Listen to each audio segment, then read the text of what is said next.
Palakkad Koottanad new ബസാറിൽ mobile phone മോഷണം. തൊഴിലാളികൾ താമസിക്കുന്ന മുറിയിൽ അതിക്രമിച്ച് കയറി 2 മൊബൈൽ ഫോണുകളാണ് കവർന്നത്. പ്രതിയുടെ CCTV ദൃശ്യങ്ങൾ പുറത്തുവന്നു. ചാലിശ്ശേരി പോലീസ് അന്വേഷണം ആരംഭിച്ചിട്ടുണ്ട്.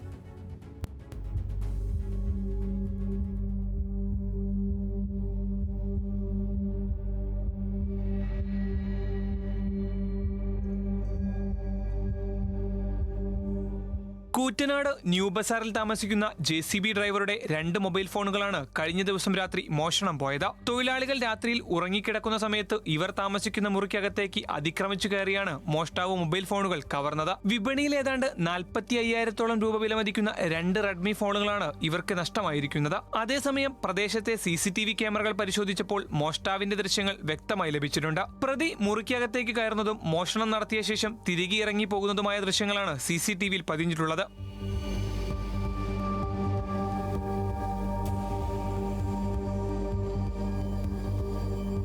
സംഭവത്തെക്കുറിച്ച് വിവരം ലഭിച്ചയുടൻ ചാലിശ്ശേരി പോലീസ് സ്ഥലത്തെത്തി പ്രാഥമിക അന്വേഷണം നടത്തി. CCTV ദൃശ്യങ്ങൾ കേന്ദ്രീകരിച്ച് പ്രതിക്കായി പോലീസ് അന്വേഷണം ഊർജിതമാക്കിയിട്ടുണ്ട്. ന്യൂസ് മലയാളം, പാലക്കാട്.